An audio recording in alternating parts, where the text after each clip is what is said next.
I made my best friend my maid of honor, but now she's ghosting me? What? A bit of background. My maid of honor is my best friend from high school. For the sake of this post, her name will be Livy. By the way, this comes from LPG0516 on the OK Storytime subreddit. So, since the beginning of our friendship, I have known about Livy's traumatic background that has caused her to have severe PTSD, anxiety, and depression. I too come from a rough background, and we bonded over shared trauma. Livy has a tendency to isolate herself from everyone around her when she's extremely overwhelmed and or depressed. About a month and a half before the wedding, she stopped talking to me. After about a week of her not responding, I went over to her house to check in on her. She explained to me what she was going through, and I was right there to listen and try to help to the best of my abilities. She kept speaking to me for a few days and then stopped again.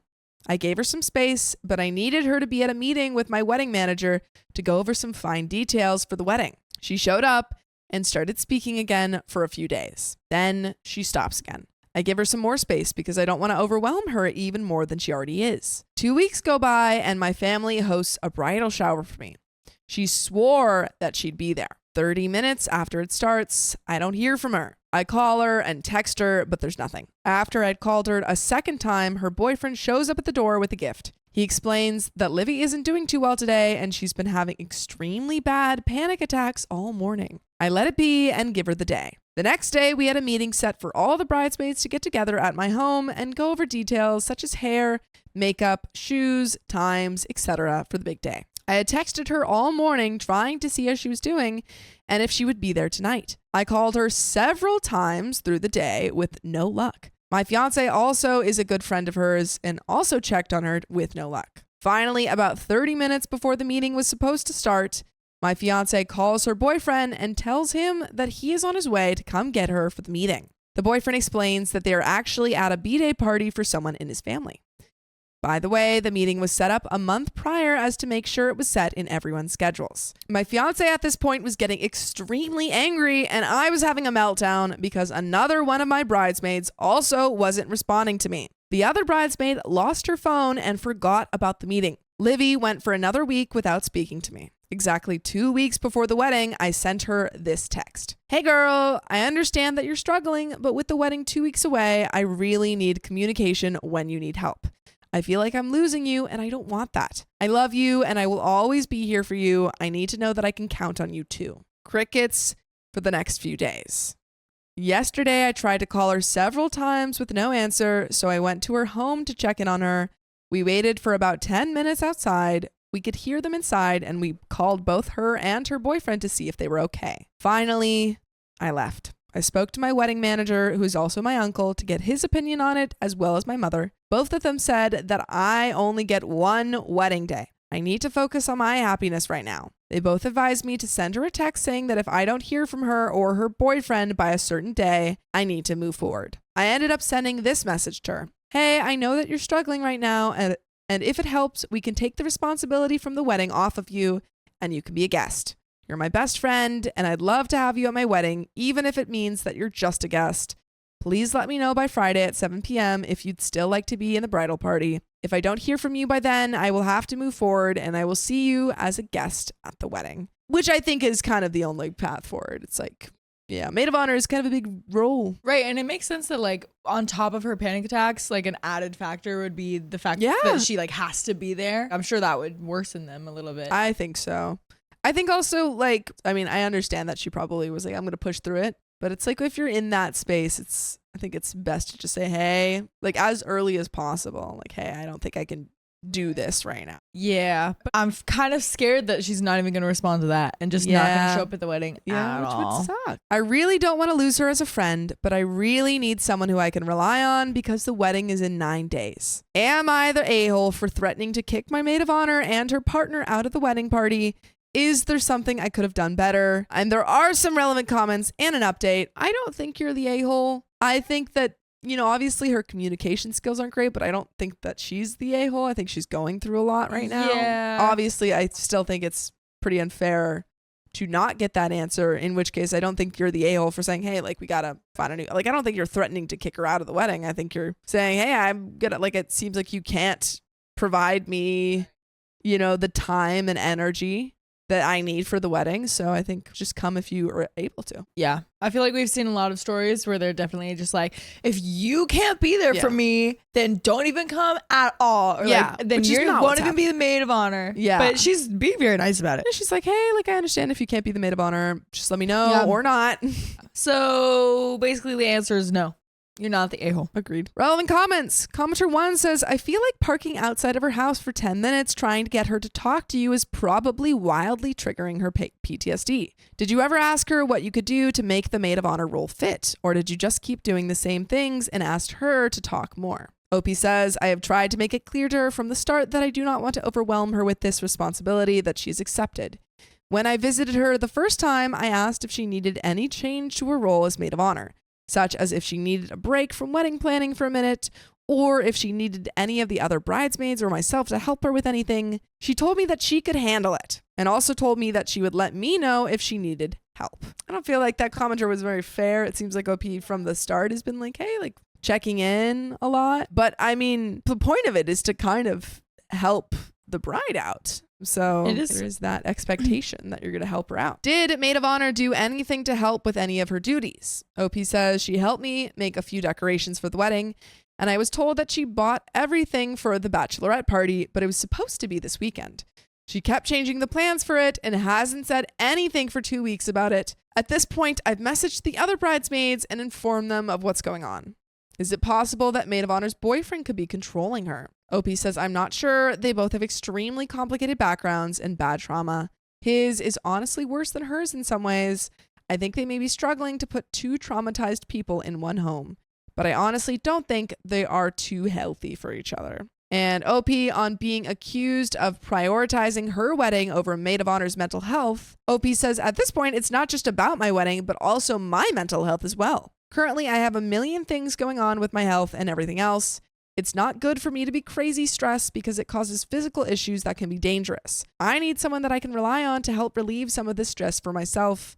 I was trying to give her some space so she didn't feel extremely overwhelmed. And there is an update. Also, don't feel like that commenter was very fair. I mean, like, the wedding is kind of about her. The difficult thing with it is that it's like, it's not that she's just making the wedding like a bigger deal to make it a bigger deal. Like, one, it's a wedding. They usually are a big deal. But also, it's like there's kind of a time limit on it. Yeah, I just need to know if you're still in this. Right.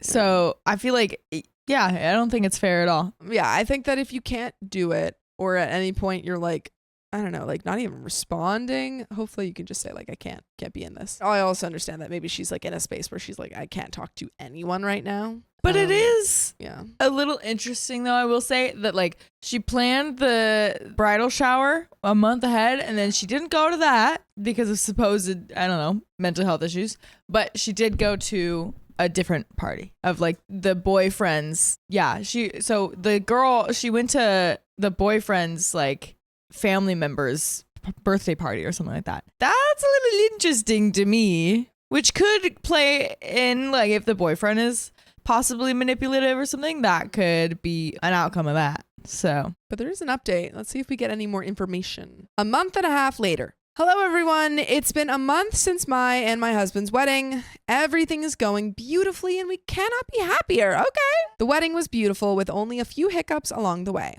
Another one of my bridesmaids was extremely helpful and stepped in as maid of honor. She really didn't have to do much except for be at my side because she's physically unable to do much strenuous activities due to her pregnancy. All of my bridesmaids were beautiful and extremely helpful to me on our big day. As for Livy, I haven't heard from her since I sent the text letting her know that I needed to hear from her. The day after the deadline for us to hear from them, I messaged her boyfriend, Dan, directly letting him know that he was still welcome to attend her wedding as a guest. We had a long conversation going back and forth, and we ended on good terms. The next week, we went to a friend's Halloween party where Dan was present. There, he confided in me that Livy was getting too toxic for him, and he was going to ask her to move out. I don't know if he confided in her best friend. Yeah. I mean, they seem to have like some sort of friendship already. And I guess he just was like at the party. A Halloween party. I don't think it's that suspicious because I could see it being like where she like asks about her and then Dan is like, she